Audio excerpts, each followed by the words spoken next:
நாம வந்து அடுத்தவங்க பொருளை யூஸ் பண்றோம். ஆனா, நாம ஒரு பொருளை கண்டுபிடிச்சா அதை மட்டும் காசு கொடுத்து பணம் சம்பாதிக்கணும்னு ஆசைப்படுறோம். நான் அப்படி கிடையாதுங்க.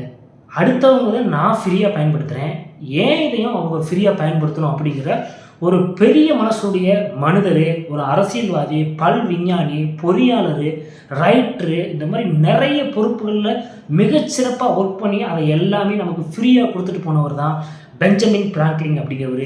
இன்னைக்கு நாம இந்த வீடியோல அவரை பத்தி பார்க்க போறோம். வாங்க வீடியோக்குள்ள போகலாம். 1706ல் அமெரிக்காவில் இருக்கக்கூடிய பாஸ்டன் அப்படிங்கிற நகரத்தில் வந்து இவர் பிறந்திருக்கிறாரு.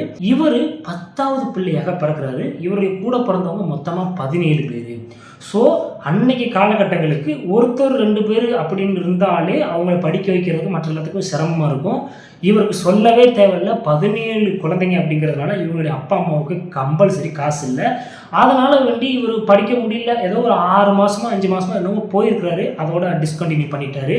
இப்போ இவர் என்ன ஆகுது, ஸ்கூல் படிப்பை வந்து பாதியில் நிறுத்தியாச்சு. பாதியில் கூட சொல்ல முடியாது, ஆரம்பத்திலே நிறுத்தியாச்சு.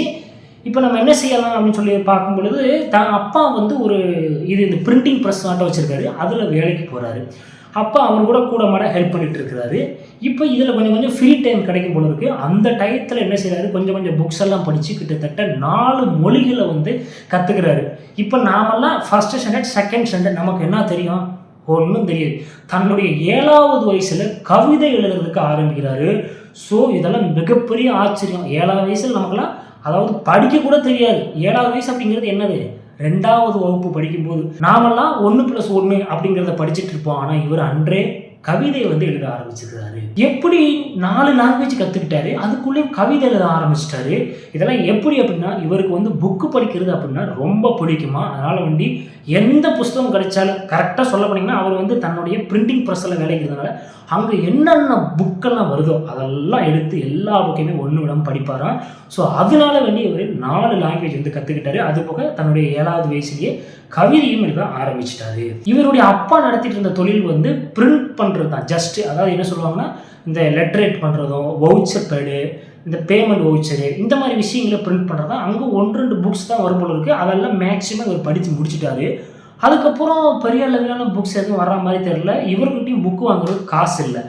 ஸோ அப்போ என்ன செய்கிறாரு, தன்னுடைய சகோதரர் ஒருத்தர் வந்து இந்த மாதிரி பிரிண்டிங் ப்ரெஸ், அவர் வந்து பார்த்தீங்கன்னா நிறைய புக்கெல்லாம் பிரிண்ட் பண்ணுவார் இல்லையா, அந்த ஒரு இதை பண்ணிகிட்டு இருக்காரு. அதனால வேண்டி இந்த கடையில் வந்து தன்னுடைய சகோதரன் கடைக்கு போய் அவர் வந்து வேலை செய்ய ஆரம்பிக்கிறாரு. அங்கே என்னென்னமோ புக்கு வருது, எல்லாத்தையும் படித்து தன்னுடைய ஆசையை வந்து தீர்த்துக்கிறாரு. இப்போ இந்த மாதிரி நிறைய புத்தகங்களை படிச்சுக்கிட்டும் அந்த பிரிண்டிங் ப்ரெஸ்ஸில் வேலை பார்த்துட்டு இருக்காரு. இப்போ இவங்களுக்குள்ள ஒரு சின்ன சண்டை வருது.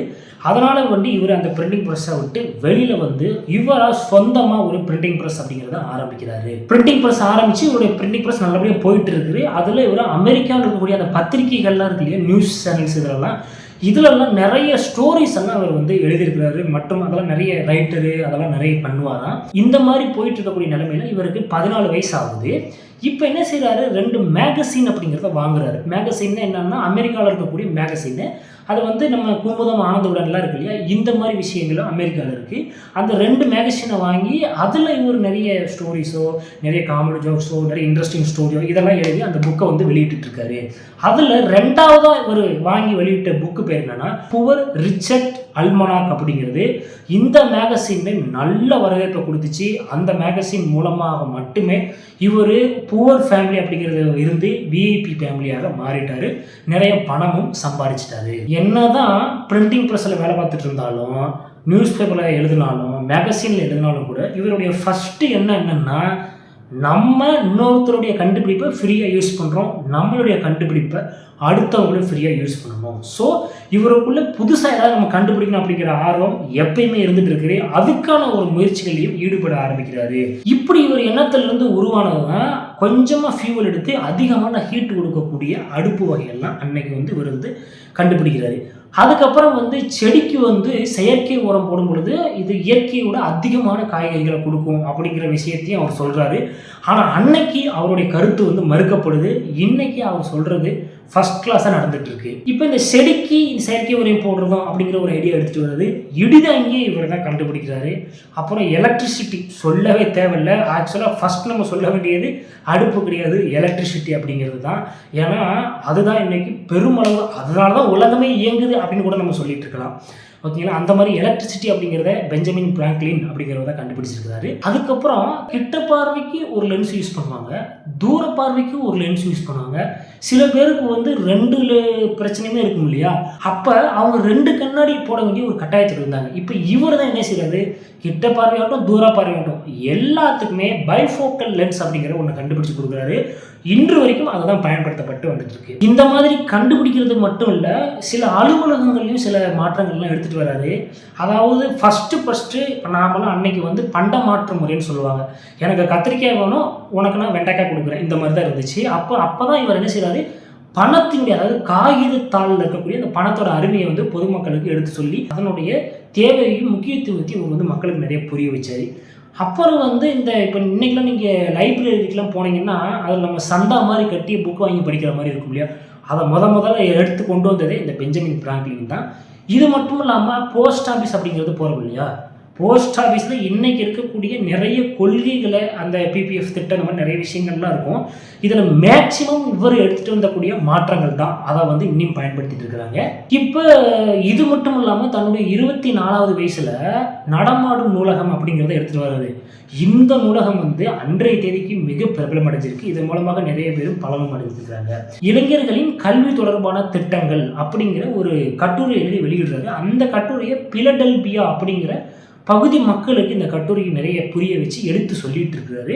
இப்போ இவருடைய திட்டங்களை கவனிச்ச அன்னைக்கு இருந்த அந்த அதிகாரிகள் என்ன பண்றாங்க, அன்னைக்கெல்லாம் வந்து அறக்காவலர்கள் அப்படின்னு சொல்லுவாங்க இல்லையா, அந்த மாதிரி 24 அறக்காவலர்களை நியமிச்சு இவருடைய அந்த கல்வி திட்டம்லாம் இருக்கு இல்லையா, அதெல்லாம் எடுத்து ரெஃபரன்ஸ் பண்ணி நாம் ஒரு ஸ்கூல் ஆரம்பிக்கலாம் அப்படின்னு முடிவு பண்ணி, இப்போ இந்த 24 அறக்காவலர்களும் சேர்ந்து பென்சில்வேனியா அப்படிங்கிற ஒரு மாநிலம் வந்து அமெரிக்காவில் இருக்குது. அங்கே வந்து ஒரு பில்டிங்கை வாங்கி 1749 வந்து ஒரு ஸ்கூலை தொடங்குறாங்க. இதில் வந்து யார் வந்து படிக்கலாம் அப்படின்னா, அந்த அன்னைக்கு வந்து அந்த ஐக்கிய அரபு அப்படின்றலாம் சொல்கிறாங்க, அதில் இருக்கக்கூடிய அந்த மந்திரிகளோ உறுப்பினர்களோ இருப்பாங்களே அவங்களுடைய பிள்ளைங்களை வந்து அதில் படிச்சுக்கலாம். அது போக அங்கே ஒர்க் பண்ணுறவங்களுடைய பசங்கள்லாம் அதில் வந்து படிச்சுக்கலாம்.